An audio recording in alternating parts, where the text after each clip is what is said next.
특히나 사도행전의 내용은 더욱 그런 것 같습니다.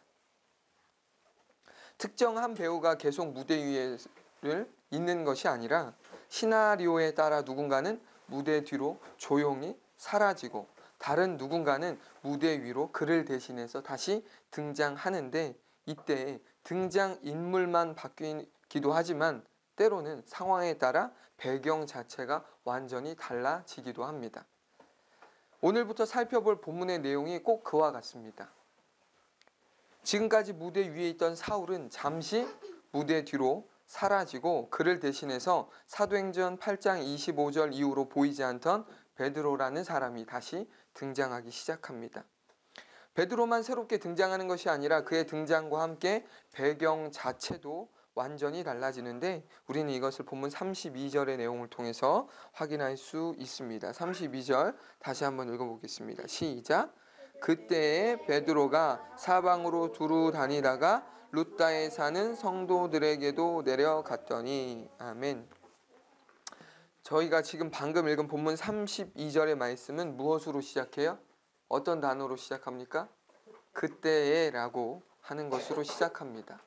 여기서 그때란 언제를 의미하는 것일까요? 여기서 그때란 이전 단락인 31절의 내용, 즉 온 유대와 갈릴리와 사마리아 교회가 평안하여 든든히 서가고 주를 경외함과 성령의 위로로 진행하여 수가 더 많아진 바로 그때를 의미하는 것입니다. 교회 부흥이 일어나는 거예요. 모든 부흥의 역사가 그렇지만 유대와 갈릴리와 사마리아의 온 교회에 임한 놀라운 부흥의 은혜, 부흥의 불길 역시 어느 날 갑자기 하늘에서 툭 하고 떨어진 것이 아니라는 것이에요. 갑자기 부흥이 어느 지역에 일어나는 일은 없습니다. 수많은 믿음의 사람들이 주님의 말씀에 순종하여 담대히 복음의 말씀을 전하고 기도한 그 결과, 그 열매로 무엇이 맺어지는 거예요? 부흥이라고 하는 게 열매가 맺어지는 것이죠. 기도도 없고 전도도 없어요. 부흥의 은혜가 있을까요? 없는 거예요. 그런 것은. 주님의 말씀에 순종하여 담대히 복음을 전한 많은 믿음의 사람들이 있었는데요. 그럼에도 불구하고 성경은 단 한 사람만을 주목하고 집중하고 있습니다. 그 사람이 누구예요? 오늘 본문에 등장하는 베드로입니다. 베드로만 복음 전한 게 아니고 베드로만 기도한 게 아니에요. 베드로를 포함하여 수많은, 우리가 알 수 없는 수많은 무명의 사람들이 복음을 전했습니다. 기도했어요. 그럼에도 불구하고 성경은 한 사람에게 집중하고 있어요. 베드로가 중요해서 그게 아니라 베드로를 통해 말씀하고 싶은 것이 있었던 것이죠.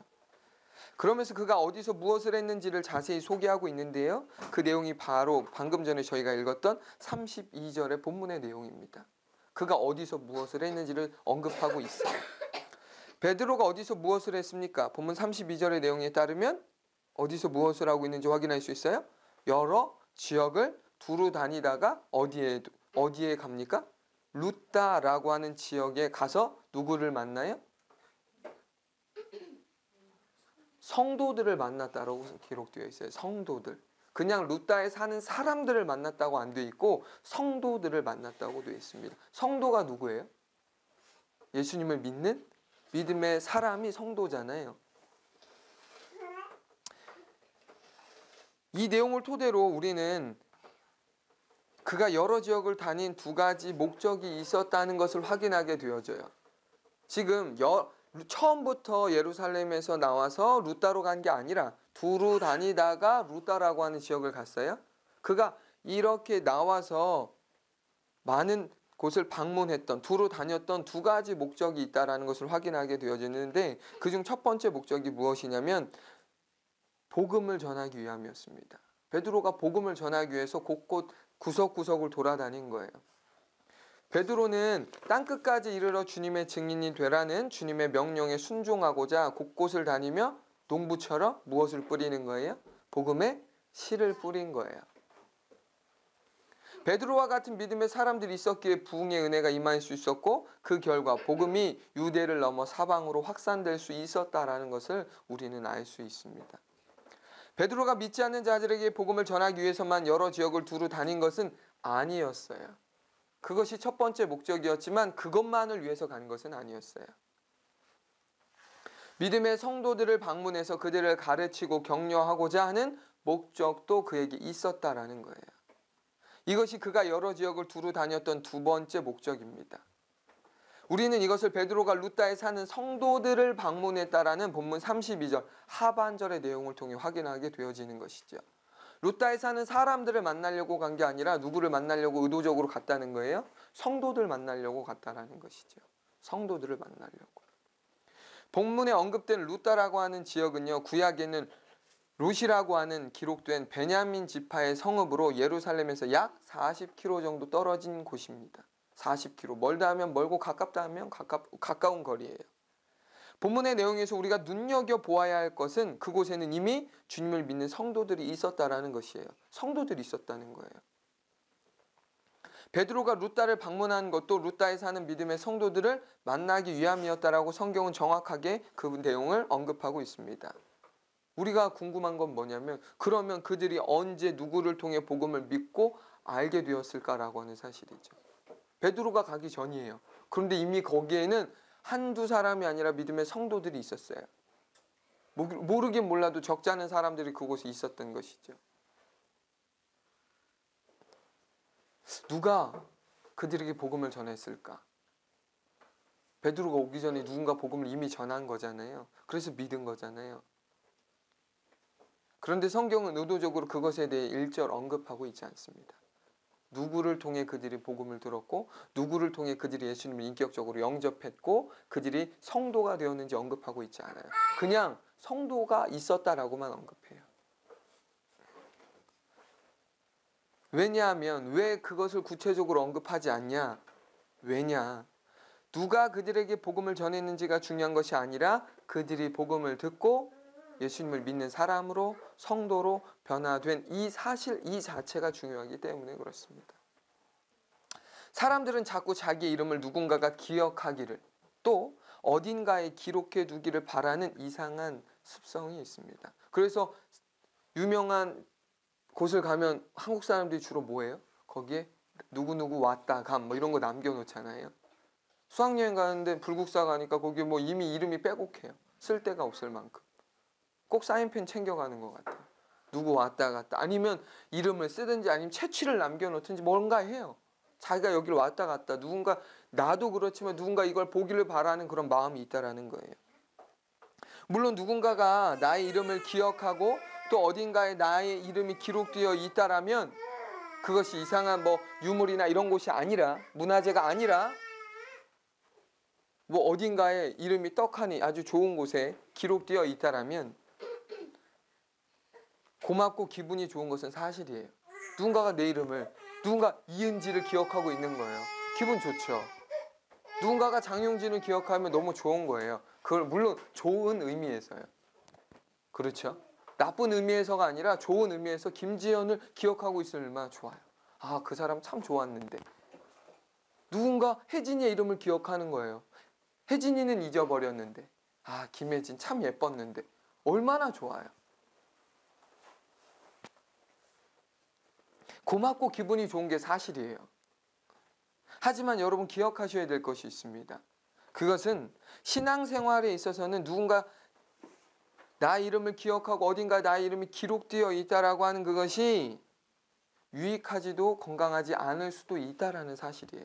인간적으로는 고맙고 특별한 일이지만 신앙생활을 함에 있어서 누군가 나의 이름을 기억하고 나 이름이 어딘가에 기록되어 있고 하는 것이 위험할 수도 있다라는 거예요. 항상 그런 것은 아니지만 말이에요.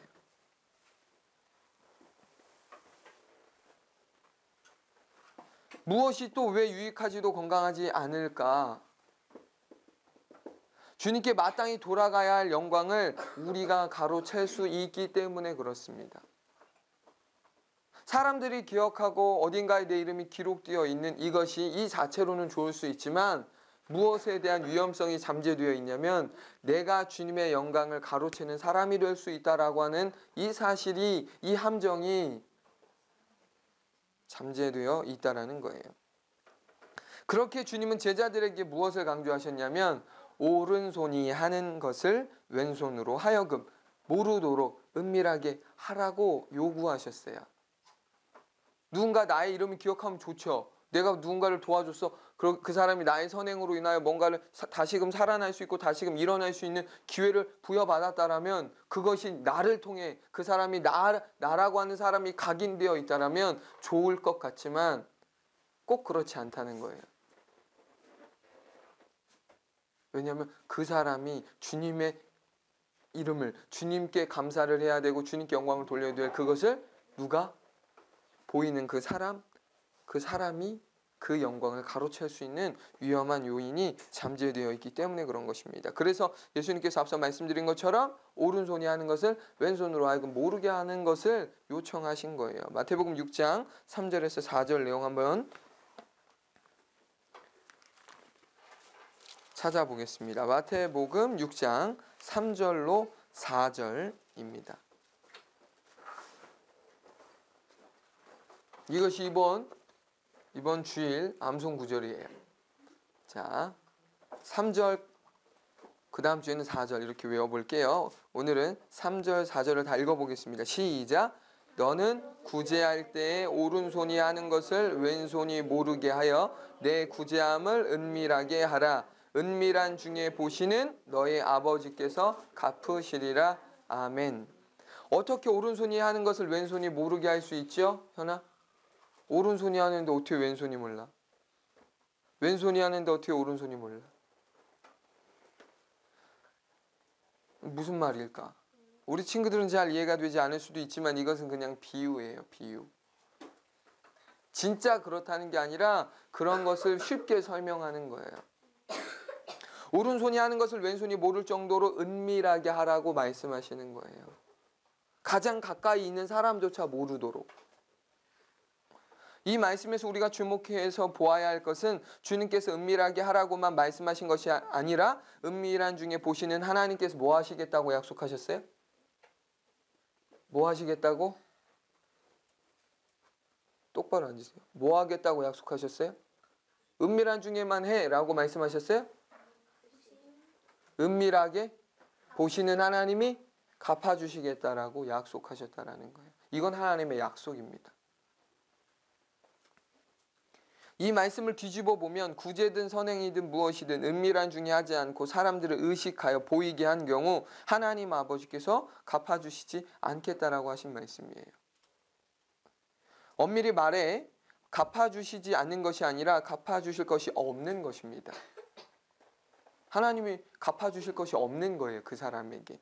왜냐하면 그 사람은 사람들을 통해 이미 자기가 받아야 될 상을 받아버렸기 때문에 그렇습니다. 은밀한 중에 갚아주시는 하나님의 그 은혜들을 우리는 경험했으면 좋겠습니다. 아멘? 사람들을 통해서도 받을 때도 있어요. 그러나 그런 것들보다 하나님이 갚아주실 것들을 기대함으로 우리가 선행하고 봉사하고 구제하고 누군가를 그렇게 은밀하게 도와주는 것, 그런 것들이 우리에게 우리의 신앙생활에 있었으면 좋겠습니다. 아멘. 자, 본문의 내용으로 다시 돌아가 볼게요. 본문의 내용으로 돌아가 보면 베드로는 앞서 말씀드린 것처럼 확인한 것처럼 루다라는 지역을 방문했어요. 예루살렘에서 40km 정도 떨어진 그 루다라는 지역. 그가 그곳을 방문한 것은 앞서 말씀드린 것처럼 두 가지 목적이 있다고 했어요. 어떤 목적? 무엇을? 복음을 전하고 또 복음을 믿는 자들에게 또 가르치고 격려하고 위로하려고 간 신방, 그러니까 신방과 같은 것을 하기 위한 두 가지 목적이 있었어요. 모르긴 몰라도 루다를 방문한 베드로는 분명히 많은 사람들을 만나 많은 사역들을 하지 않았겠어요? 그렇죠? 루다에 믿는 성도들이 있었고 그곳에 믿지 않는 사람들도 있었으니까 믿지 않는 사람들에게는 복음을 전했을 것이고 믿는 사람들에게는 가르치고 또한 그들을 위로하고 격려했을 거예요. 그 안에 많은 사람들을 만났고 많은 이벤트와 같은 일들이 일어났을 것입니다. 그러나 성경은요, 루다에서 그가 했던 많은 사역들, 그가 만났던 많은 사람들, 그럼에도 불구하고 유일하게 애니야라는 사람을 만나 일어났던 한 가지 사건만을 언급하고 있어요. 본문 33절 한번 읽어보겠습니다. 시작. 거기서 애니야라는 사람을 만남에 그는 중풍병으로 침상 위에 누운 지 8해라. 성경을 보실 때 이렇게 보셔야 돼요. 애니야만 만났구나. 아니에요. 많은 사람들을 만났고 많은 일들이 있었지만 그 중에 한 가지 사건, 한 가지 사람만을 언급하는 거예요. 왜? 앞서 말씀드린 것처럼 그 일, 그 사람을 통해 말씀하시고 싶은 것이, 성경이 기록하고 싶은 것이 있었기 때문에 그렇습니다. 베드로와 애니야가 언제 어떻게 만나게 되었는지, 그리고 애니야라는 사람이 어떤 사람인지 우리는 전혀 알지 못합니다. 애니야가 어떻게 베드로를 만나게 되었고 애니야가 어떤 사람인지, 몇 살인지 우리는 그 사람에 대해서 알 수 있는 게 아무것도 없어요. 왜냐? 성경이 그런 것들에 대해 1절 언급하지 않아요. 그 사람 이름만 언급해요. 그 사람의 상태만 살짝 언급할 뿐이에요. 우리가 알 수 있는 것이라고는 애니야라는 사람이 중풍병으로 인하여 8년 동안이나 침상에 누워 있었다는 것이 전부예요. 이것이 성경이 언급하고 있는 전부예요. 그렇게 우리는 그가 언제부터 중풍병이라는 병을 알아왔는지, 그리고 중풍병이 구체적으로 신체 어느 부위에 걸렸는지를 잘 몰라요. 중풍병이 온몸에 들렸는지 아니면 어느 일정 부분에 들었는지 모른다는 거예요. 다만 애니야라는 사람이 8년 동안 침상에서 누워만 있었던 것으로 보아 아마도 심각한 중풍병이 어디에 왔을까? 하체에 왔겠죠. 그런 것으로 짐작할 수 있는 거예요. 팔이 중풍병 걸리면 어떻게 해요? 침상에 누워 있을 수 있어요? 아니, 움직일 수 있잖아요. 그러니까 침상에만 누워 있었다라는 것으로 볼 때 하체와 허리 쪽에 왔구나라고 하는 것을 짐작할 수 있는 거예요.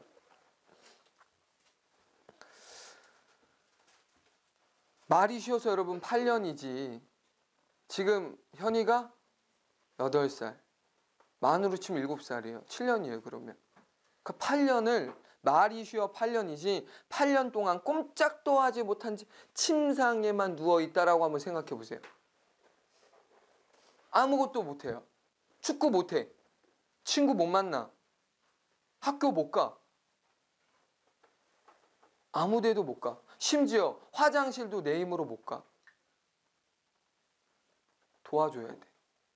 어쩌면 움직이지 못해서 그 자리에서 했겠죠. 그럼 누군가 치워줘야 돼.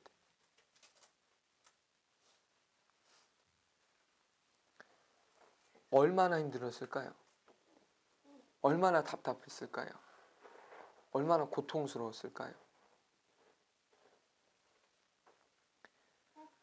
당사자인 애니야만 힘들었을까요? 그렇죠. 애니야 못지않게 애니야를 먹이고 씻기고 입혀야 하는 그의 가족들도 그에 못지않게 힘들었을 거예요. 지금처럼 의료시설이 되어 있습니까? 복지가 잘 되어 있었습니까? 무엇이 보장되어 있었어요? 아무것도 없었어요.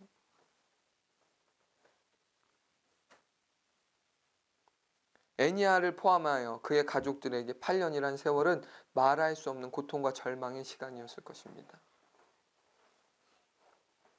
아무런 희망도 소망도 가질 수 없었던 중풍병 환자인 애니야에게 어느 날 누군가가 찾아왔어요. 그가 누구라고요?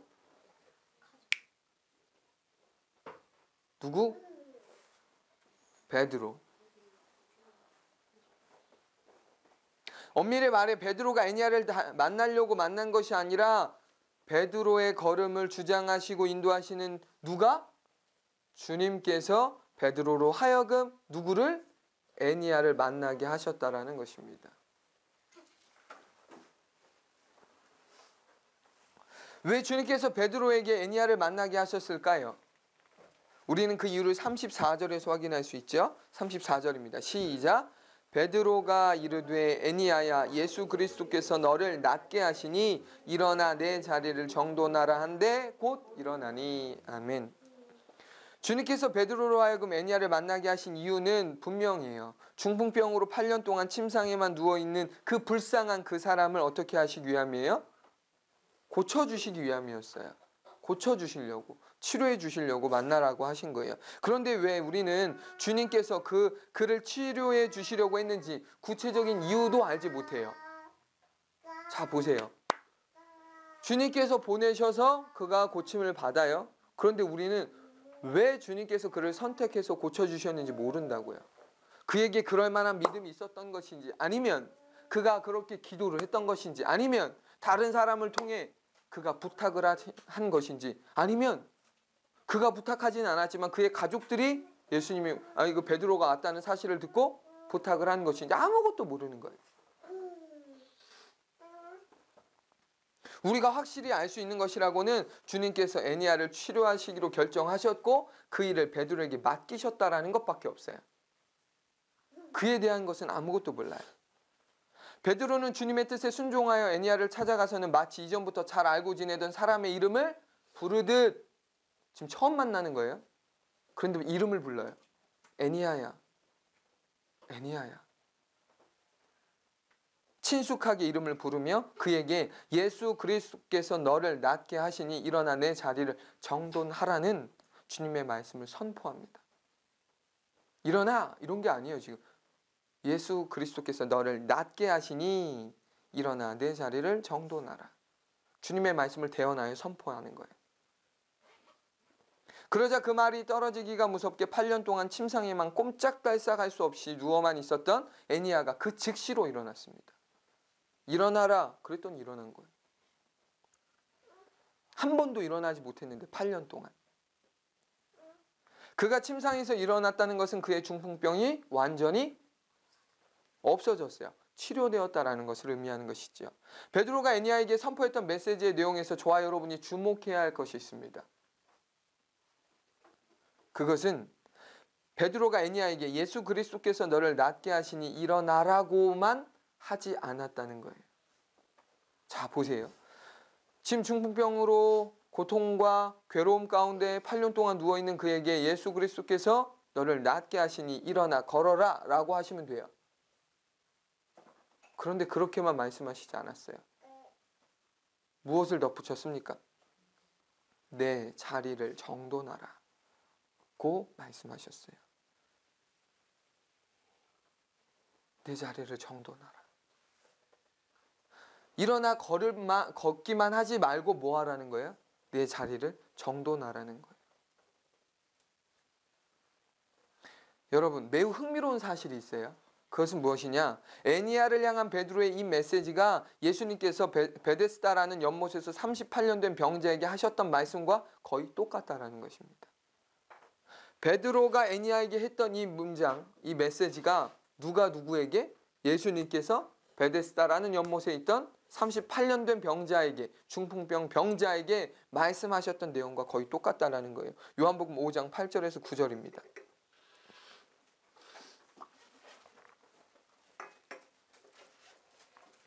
요한복음 5장 8절로 9절 한번 읽어보겠습니다. 시작. 예수께서 이르시되 일어나 내 자리를 들고 걸어가라 하시니 그 사람이 곧 나아서 자리를 들고 걸어가니라. 이 날은 안식일이니. 아멘. 예수님께서 제자들과 함께 베데스다라는 연못을 가신 적이 있었는데 그때 예수님은 그 연못에 있던 많고 많은 병자들 중에서 단 한 사람, 유일하게 한 사람 38년 된 중풍병자만을 고쳐주신 내용이 성경에 기록되어 있어요. 이 내용에서 저와 여러분이 주목해야 할 것은 예수님께서 그를 치료하시면서 일어나 걸어라 라고만 말씀하시지 않고 일어나 내 자리를 들고 뭐 하라는 거예요? 걸어가라고 말씀하셨어요. 일어나 걸어라고 말씀하신 게 아니라 일어나 내 자리를 들고 걸어가라 라고 말씀하셨다는 거예요. 38년 동안 한 번도 자기 힘으로, 8년이 아니에요 지금은, 훨씬 더 심각한 사람, 어쩌면 이 사람은 태어날 때부터예요. 38년 동안 한 번도 자기 힘으로 일어나 걸어본 적 없는 그 심각한 중풍병 환자에게 일어나 걸어라고만 하셔도 될 것 같은데 그렇게 하지 아니하시고 예수님은 굳이 그에게 자리를, 침상을 들고 가라고 말씀하셨다는 거예요. 왜 주님은 그에게 침상을 들고 갈 것을 말씀하셨을까? 혹시 그가 가지고 있던 침상이 비싸고 특별해서 그랬을까요? 너무 유치한 질문이죠. 당연히 아니에요. 그 당시 병자는요, 넉넉한 부자로, 그러니까 형편이 좋은 부유한 사람의 삶을 살 수 있었을까요? 불가능해요. 그 당시는 불가능해요. 지금은 그렇지 않은 분들이 많아요. 아파도 부자인 사람 많아요. 상관없어요. 그거랑은 상관없어요. 그러나 그 당시는 그럴 수 있는 상황이 아니에요. 왜냐하면 아픈 사람 이퀄 어떻게 인식되었냐? 하나님께 저주받은 사람으로 인식되었어요. 그 사람에게 뭐 직업이, 그 사람이 어떤 그 무엇을, 그런 혜택을 줄 수 있는 상황이 아니에요. 인식 자체가 저주받은 사람인데요. 하나님께 저주받은 사람인데요. 그런 사람이 사람들이 무슨 일을 맡기며 그 사람에게 무엇을 줘요? 아니에요. 가난하게 살고 어렵게 사는 건 당연해요. 그러니까 그 사람이 가지고 있던 침상이 비싸고 좋은 게 아니라는 건 당연한 거예요. 싸고 그러면 뭐 형편 없을 것. 뭐 맞아요. 그러나 그 정도 수준이 아니에요. 생각해 보세요. 말이 좋아 침상이지요. 그것은 아주 낡고 오래되었을 뿐만 아니라 위생적으로도 길바닥에 흙먼지와 온갖 오물이 묻어있는 매우 지저분한 거적대기에 불과했습니다. 보세요. 바닥에 깔고 그가 누워 있었던 거예요. 그것도 깨끗한 아스팔트나 깨끗한 어떤 그런 건물, 대리석 깔린 곳에 누워 있던 게 아니라 그냥 흙먼지 쌓여 있는 흙바닥에. 사람들이 지나가고 침 뱉고 거기에 사람만 걸어 다녀요? 아니잖아요. 짐승들이 똥 싸고 오줌 싸는 그냥 그런 곳이에요. 그런 곳에 그가 깔고 있었던 침상입니다. 위생적으로 너무 지저분하죠. 그가 여름이면 겨울이면 누워 있었던 곳이에요. 여름이면 땀 흘려요. 겨울이면 뭐예요? 또 춥고 뭐 하잖아요. 그런 오물은 온갖 다 묻어 있는 거적대기란 말이에요. 혹 그것을 그가 깜빡하고 놓고 간다고 해서 누구도 가져가거나 관심을 갖지 않을 쓰레기예요. 쓰레기. 그런데 중요한 건 뭐예요? 예수님께서 그 38년 된 중풍병자를 치료해 주시면서 뭐라고 요구하셨다고요? 일어나 걸어가되 네 자리를 들고 가라고 말씀하셨다는 거예요. 왜 주님께서 그에게 이런 요구를 그 중요한 순간에 하셨을까? 그게 뭐라고? 그 침상이 뭐라고? 그가 깔고 있던 자리가 뭐라고? 되게 중요한 사실을 여러분 이 말씀에서 보셔야 돼요. 예수님은 그의 몸이 치료되는 것만큼이나 무엇을 원하셨던 거냐면 그의 그 지저분하고 그의 정리되지 않던 그의 삶이 그의 자리를 의미하는 거잖아요.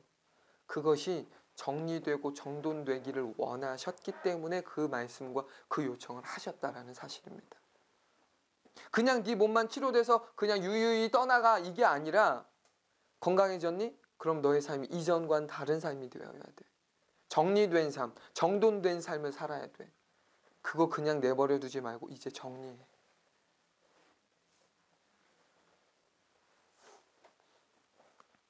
(38년) 동안 누군가의 도움 없이는 한 발자국도 움직이지 못한 채 한평생 지저분한 거적대기에 누워 지내야만 했던 그의 삶은 어제가 오늘 같고 오늘이 어제 같은 삶이었을 거예요. 다를 게 뭐예요? 정리를 할 곳도 없는 그런 방치되고 무질서한 삶이었을 거예요. 그것을 너무나도 잘 알고 계신 주님은 그에게 무엇을 요청하셨냐? 일어나 걸어가되 내 자리를 들고 걸어갈 것을 명령하신 거예요. 흥미로운 사실은 예수님께서 38년 된 중풍병자에게 요구하신 그것을 베드로 역시도 애니야에게 똑같이 요구했다라는 것입니다. 우린 이것을 앞서 확인한 것처럼 본문 34절에서 읽어보았어요. 그러면 혹시 베드로가 단순히 예수님의 말과 행동을 따라한 것일까요? 예수님이 그렇게 하셨으니까 나도 그렇게 해야지 라고 했을까요? 그렇지 않습니다. 무엇을 통해 이것을 알 수 있냐면 베드로를 애니야에게 가게 하신 분도 그리고 또 애니야에게 일어나 내 자리를 정돈하라는 명령을 한 것도 베드로가 한 게 아니라 베드로를 통해 누가 하신 거예요? 주님께서 하신 거잖아요. 만약 베드로가 주님의 뜻과 상관없이 자기 마음대로 애니야를 찾아가서 일어나 걸어 그리고 네 자리를 정돈해 라고 말했다면 어떤 일이 일어나지 않았을까요? 그가 일어나는, 그의 불치병이 고침받는 그런 역사와 기적은 일어나지 않았을 것이고, 또한 더 나아가서 그것을 직간접적으로 보고 듣게 된 사람들 역시도 어떤 일은 일어나지 않았을까요? 주님께로 돌아오는 일은 없었을 거예요. 오히려 뭐 했을까요? 우와, 베드로 대단하다 이랬겠죠. 와, 베드로가 사람 고쳤어. 야, 베드로 대단하다 라고 했을 거예요. 그러나 그들은 베드로를 칭찬하지 않았어요. 오히려 그들은 그 일을 보고 주님께로 돌아왔다고 성경은 말합니다. 35절이에요. 시작. 루다와 사론에 사는 사람들이 다 그를 보고 주께로 돌아오니라. 아멘. 애니야의 불치병이 고침을 받은 것만큼이나 놀라운 것은요, 그 일을 목격한 사람들이 베드로를 주목하지 않고 베드로를 통해 역사하신 주님을 주목하고 주님께로 돌아왔다는 것입니다. 이게 하나님의 역사예요. 베드로는 주님의 일을, 주님의 영광을 가로채지 않았어요. 온전히 주님이 하신 거. 그러니까 뭐라고 얘기해요? 그냥 일어나 걸으라고 말하지 않고 예수님께서 너를 낫게 하시니, 주체가 누구라고 분명히 언급합니까? 예수님이라고 말하는 거예요, 지금.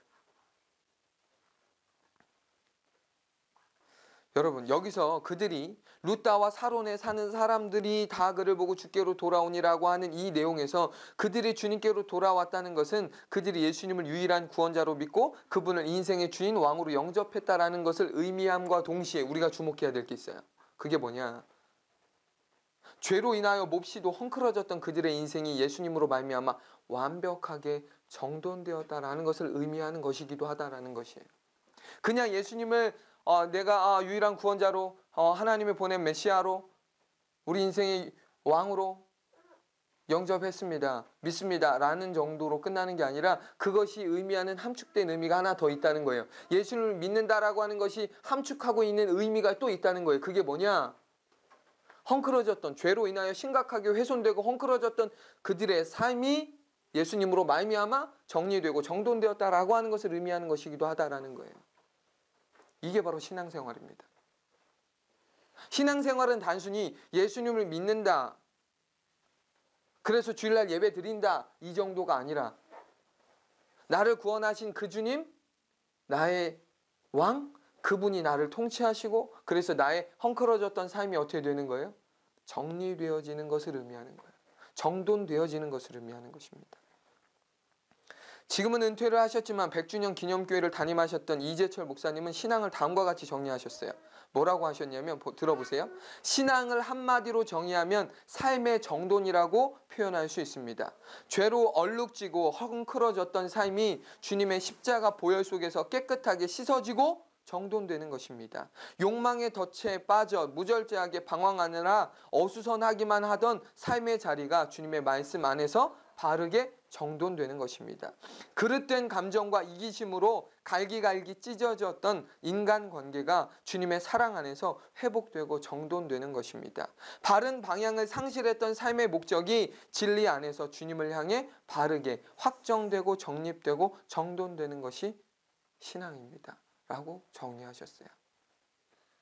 신앙은 정돈되는 거예요. 누구로 인하여? 예수님으로 인하여 정돈되는 거예요. 인간관계가 정돈되고 나의 삶의 무질서함이 정돈되고 나의 감정이 정돈되는 거예요.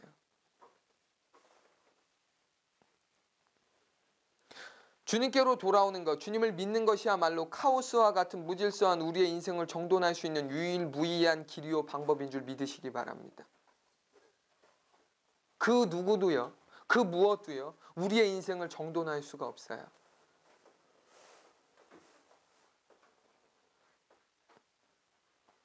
그렇게 예수님께서 베데스다의 38년 된 중풍병자를 치료하시면서, 그리고 베드로를 통해 8년 된 중풍병자 애니야를 치료해 주시면서 단순히 일어나 걸어라고만 말씀하시지 않고 뭐라고 덧붙이셨다고요?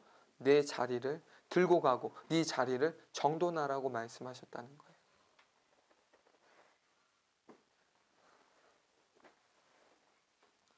병들었던 몸이 치료되어 자기 힘으로 일어나 걸을 수 있다고 해서 무질서한 인생이 자기 힘으로 정리정돈되어지는 것은 아니기 때문에 그렇습니다.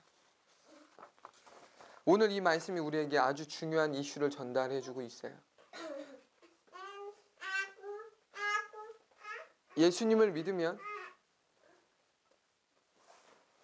정돈되어지는 것입니다.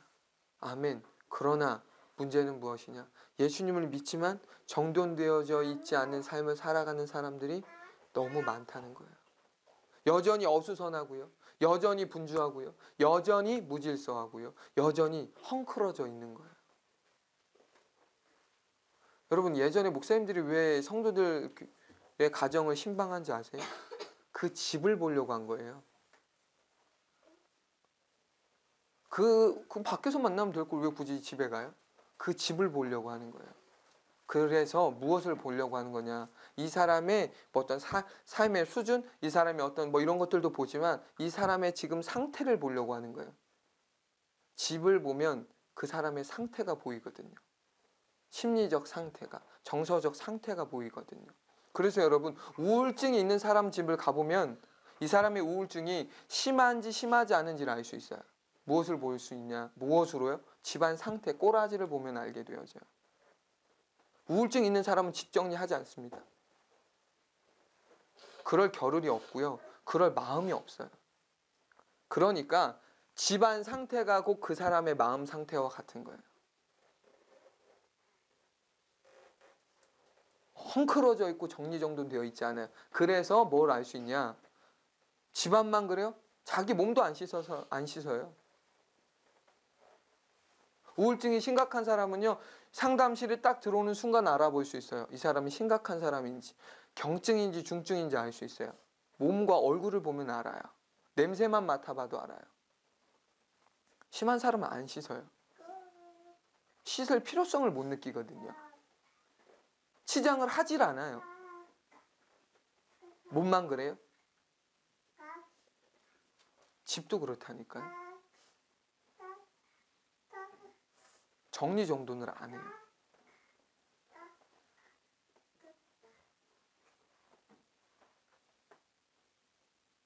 근데 문제는 그것이 곧 우리의 마음의 상태요, 우리의 영적인 상태와 비슷하다라는 것을 선배 목사님들은 아신 거예요. 그래서 뭐 하는 거예요? 신방 가는 거예요. 근데 요즘 뭐예요? 신방 가면 싫어하니까 신방 자체를 안 가요. 나 밖에서 잠깐 만나고 하는 거예요. 그러니까 그 사람의 상태를 알기가 쉽지 않죠. 집안을 봐야 아는데 볼 수 있는 기회가 없는 거예요. 또 보는 걸 싫어해요. 그러니까 그런 부분들을 이제 알아서 안 하게 되어지는 것이 굳어져 버리는 것 같아요. 저 역시도 그렇고요.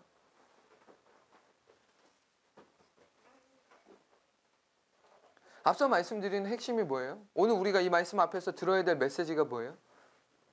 예수님을 믿으면 그 무엇도 그 누구도 정돈하지 못하고 정돈해 줄 수 없지만 예수님으로 말미암아 정돈되어지는 게 그것이 믿음의 은혜라고 하는 것인데, 그런데 문제는 뭐냐? 예수님을 믿는데 그럼에도 불구하고 정돈되지 않는 삶을 산다는 거예요.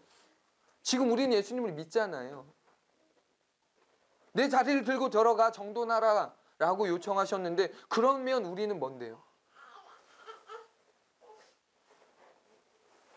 예수님을 믿지만 정돈되어지는 부분들에 있어서 우리가 생각해 봐야 될 게 있어요. 예수님을 믿음으로 말미암아 인생이 정돈되는 거예요.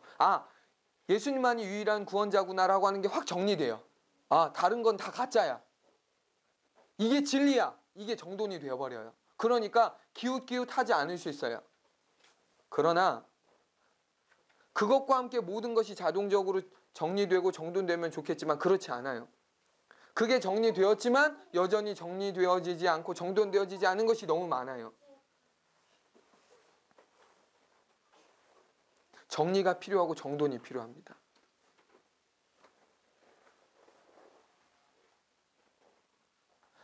이 정리와 정돈이요, 단 한순간에 일어나는 일이 아니에요.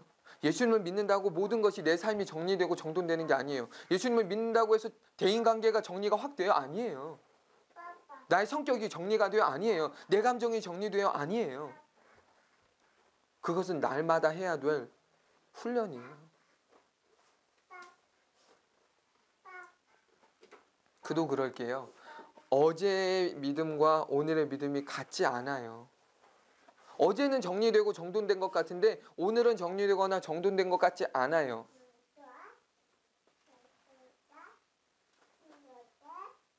믿음이 다르기 때문에 그렇습니다.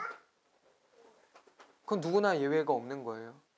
어제보다 오늘이 더 뜨거웠으면 좋겠지만요. 어제 뜨거웠는데, 어제는 분명히 뜨거웠는데, 어제는 말씀 듣고 너무 좋았는데, 찬양하면서 너무 좋았는데, 예배 드리면서 너무 뜨거웠는데, 오늘 아침에 눈을 뜨면요. 차갑지는 않아도 미지근해요.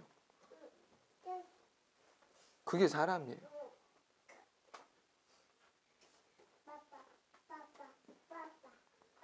그래서 뭐 해야 되냐면요. 날마다 은혜를 구해야 되는 것입니다. 날마다 은혜를 구해야 되는 거예요. 오늘도 주님의 은혜가 필요합니다. 헝클어진 내 삶에 주님의 은혜가 필요합니다. 내 마음을 정리하여 주시고 내 생각을 정리하여 주시고 나의 삶을 정돈해 주십시오. 라고 하는 것이 필요한 거예요. 그렇지 않으면 예수님을 믿어도 무질서하고 혼란스러운 삶을 살아갈 수밖에 없습니다. 예수님을 믿어도 그런 거예요. 예수님을 믿어도 내 감정이 역시 정리가 안 되고 정돈이 안 되는 거예요. 내 감정이 안 되는데 집이 정리가 되겠어요? 차가 정리가 되겠어요? 저 보면 딱 느끼잖아요. 안 되는 거예요. 바빠서가 아니에요. 우리가 잘 쓰는 핑계와 변명이 뭐예요? 바빠서. 바빠서 다 해요, 근데. 바빠도 다 하잖아요. 할 건 다 해요.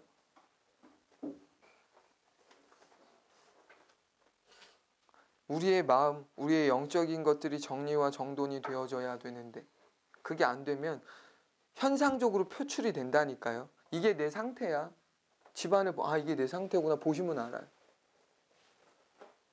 내 가방을 열어보세요. 이게 내 상태예요. 내 몸을 보세요. 이게 내 상태예요.